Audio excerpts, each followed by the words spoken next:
What's up, everybody? It's Matt with Discovery Outdoors. Today we're going to be doing some fishing in a very flooded lake. The area we're going to is just below the dam in Warsaw, Missouri, and I'm expecting to do pretty well when the water's moving. It's usually a little easier to narrow down where the fish are at, but the water is really, really high, so I'll try to get some footage today for you guys to see just how high it is here.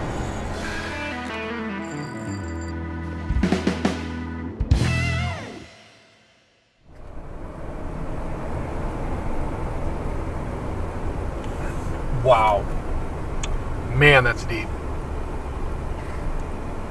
This water's about 30 feet high, they said. And yeah, it's nowhere near that high usually.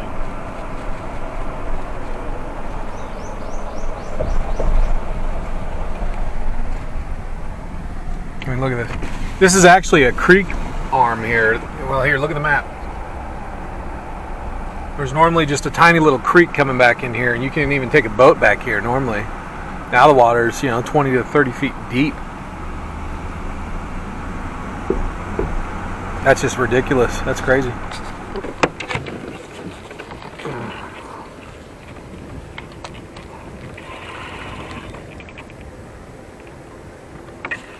Well, that feels like a pretty good fish. We'll see. I don't feel any head shakes. Oh, there we go.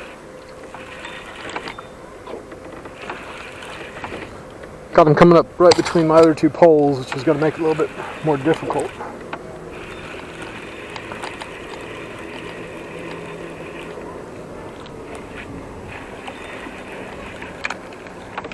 It's not bad.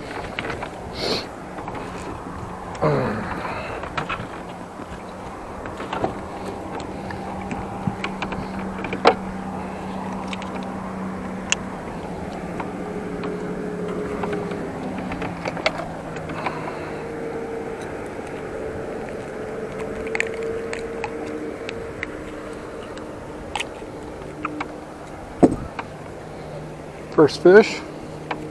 Flip them over like this here.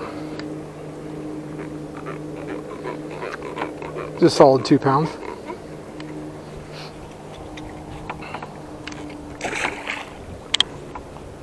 Well, skunk's out of the boat. That's what's important.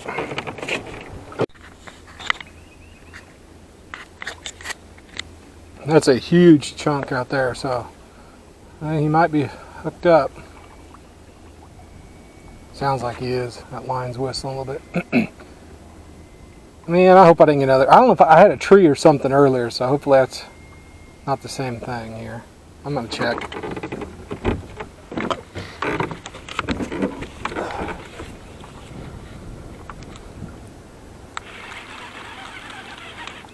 There's definitely something on there.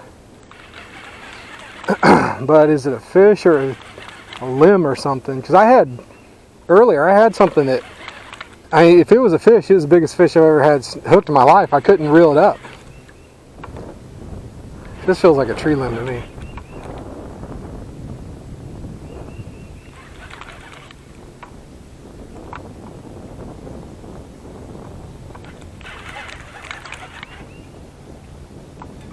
See, now it's stuck again.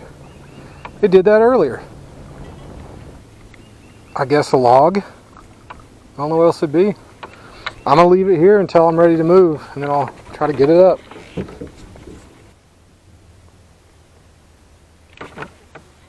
Yep, he's on.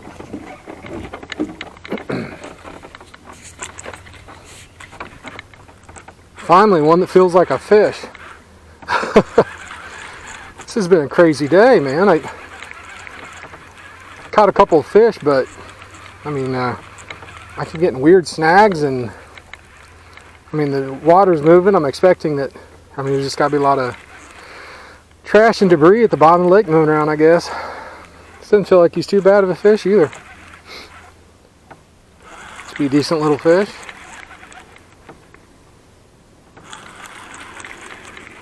Oh, see that? That's a fish. The one that it looks like it's snagged. Jesus, see that? Look at that. That happened earlier. That's got to be a fish.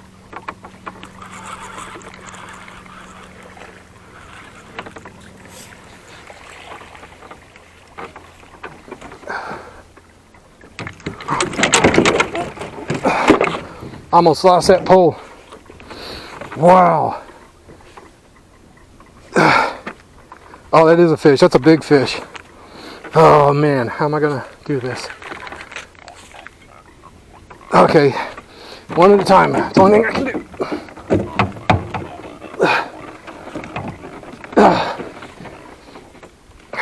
Holy cow. Look at that. Watch, he'll come off. Oh, come on, dude. It's a nice little blue, but I'm interested in seeing what's going on up here with his big brother.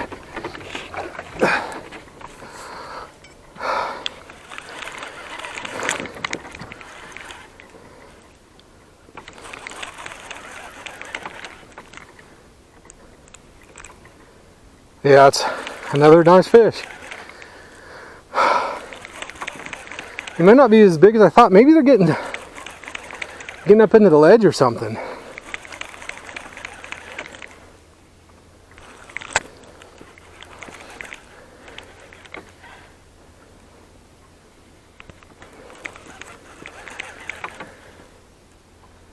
He was still a decent fish though.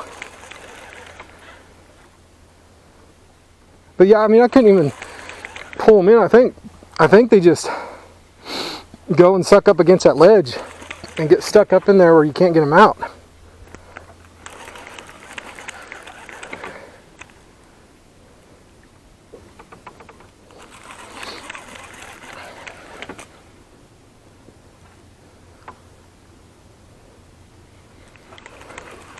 Yeah, good fish.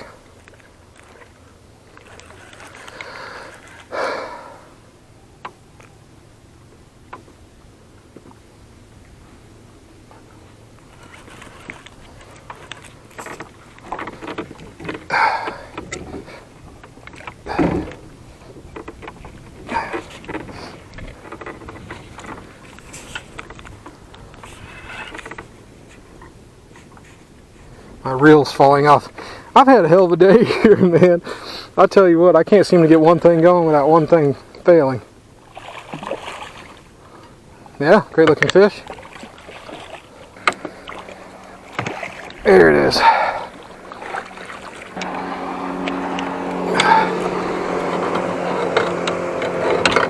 There we go. Okay guys, here we go. He's probably 10 to 12 pounds, somewhere in there. Nice fish. Blue cat.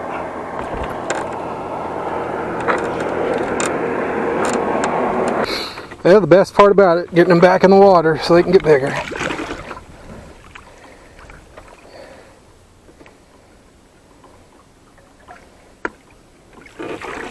Yep, there it goes. Now what do I got on here?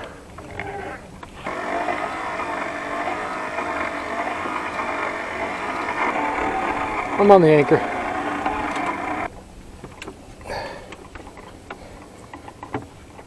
Look at that, flathead.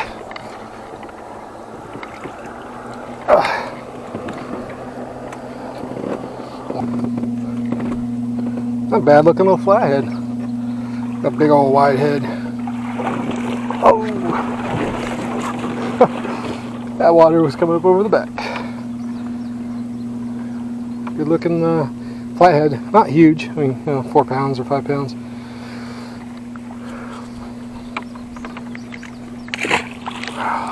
Oh.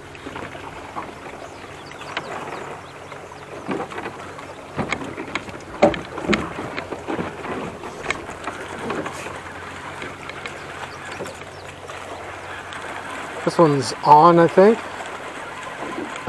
I say I think because so far I've had a really hard time getting fish on this pole today. Ooh. He just showed up. I think he was swimming towards me.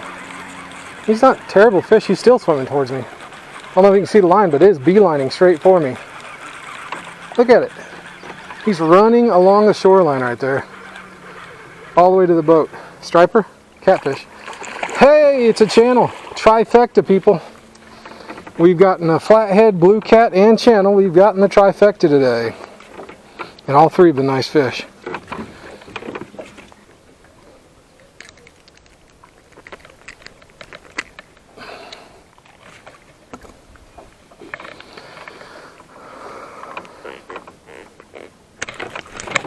Oh, well, that was a pretty nice channel cat.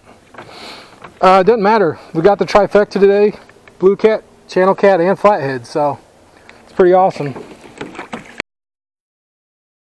What's up, everybody? On today's garage talk, I'm actually just going to cover hooks, and I am going to answer a viewer question. I had someone ask, what bait do I prefer, and what's the best stink bait out there? You know, I've been fishing for a long time. I'm 35 years old, and the first time I went fishing, I think I was 5. We went bluegill fishing, and I got addicted. And I actually used to go fishing every chance we could. My, mom and dad had a boat, love fishing, so I actually do have quite a bit of experience. I'm not going to sit here and try to say I'm a pro, but I think I'm a good fisherman. And to be completely honest with you, I got into the kick about the whole stink bait when I was a kid, and all my friends like, wow, this stuff works, you can catch fish on it. And it's true, you can catch fish, but what I've noticed is it just doesn't work well. Don't expect to catch too many big fish. You can, but don't expect to. It's very rare. And there's different conditions that stink bait just doesn't work well. So to begin with, to answer the question, my bait of choice, my preference is going to be fresh cut bait. The video you just watched, I actually used cut drum. I just happened to get a drum off of my first shad that I pulled in. I set my poles and immediately got a drum, and I kept it and used it for bait because drum works fairly well, and all the fish I caught after that was on drum. Well, I had a couple pieces of shad left, but I think they were all on drum. So it was cut drum. What bait would I prefer on a stink bait? The only bait I use is Secret 7. If I do use a stink bait, and I do use it every now and then, and it works okay, but what I would say with any type of stink bait is just don't expect much and you'll be happy, because you're just not going to get much. And I've done a lot of videos on this channel, you can go look, where I compare baits, because I've heard people argue and say, oh no, it's just as good. I'll put 3 poles out that's fresh cut bait, and I'll put 3 poles out that is, Secret 7 or any bait you want, and every single time I've ever done it, fresh bait's outperformed the stink bait. It's just the way it is, unfortunately. So now let's talk about hooks. I wanted to show you these 2 hooks. These are 2 different sizes, but they're made by Team Catfish. They're Catmax. I'm sorry, they're made by Bass Pro Shops. Catmax hooks. This is a 5/0 and that's a 7/0. These are the 2 hooks that I use. And this is the Catmax logo. If you go look at Bass Pro, these are the ones I use. Now, I wanted to bring up hooks today because I've used a lot of different hooks, and in fact, fairly recently, I switched to Catmax because the Gamakatsu hooks I used to use, these, I missed a lot of fish. And then I realized it's actually the hook that was costing me the fish. And the reason was, when the bait's on this hook, it actually kind of sits right here in that little arch area of that hook. And when it sits there, it covers the tip a little bit if you have a good sized piece of bait. Where on this hook, the bait has a tendency to ride up towards that arch and leave the hook exposed. And I noticed almost, I would say nearly double the hookups off of the Catmax hook versus the Gamakatsu hooks. So with that being said, I do highly recommend a good quality hook like the Catmax, or Team Catfish has a pretty good one too. And 5/0 is the size I'm going to recommend if you're planning on catching fish somewhere between 2 and 10 pounds. This works great. If you're trying to trophy fish like I was in this video where you're using some big pieces of cut bait, I upgraded and used a 7/0 hook, and that's what you're going to want to do, or bigger, depending on how big you're going. But keep in mind, one of those fish I did catch there, I did unfortunately blind that fish, because when you get up to about 7/0, you don't want to catch fish that are 2, 3, 4 pounds. It will take their eye out, and that's very mean thing to do to a fish. Now normally I keep that fish if I take their eye out. In this video it was a channel cat, a pretty good sized channel cat I caught, and I was going to go ahead and keep the fish. I was going to show the fish, and I thought, I'll pull it down like I'm going to put it in the water and then stop, and then I'm going to put a stringer on it and keep it, and I'll just cut the video so no one gets upset if some people don't like that. But I'm not going to put him in the water blind. And he actually flopped out of my hand and got in the water. So I guess good news for him. Now with that being said, one of the other questions I get sometimes is, why don't you keep fish? I actually do keep fish, but my thing is I'm only going to keep fish when I'm ready to eat it normally. I actually have probably 10, 15 fish in the freezer right now, but I don't like to freeze them and eat them. They eat fine, but personally, if I want to have a fish fry, and I do about once a month, I go and I just go fish and catch 3, 5, 6, 7, whatever fish I want to keep, bring them home, clean them up, and they go straight to the fryer. I never freeze them. They're better that way. They truly are. Blue cat, for example, is the real good one to eat. Channel cat's okay. It tastes a little gamey. You can put milk in it and stuff, but it just never gets quite right. But my personal favorite fish, and I challenge you to try this, gar. Gar is the best tasting fish you will ever eat. I know, it's weird, but it's true. So if you ever have a chance to eat some gar, you should try it. Guys, I appreciate you watching the video. I hope you enjoyed it. Make sure you like and subscribe, and we will see you next week. Apple, you just eat.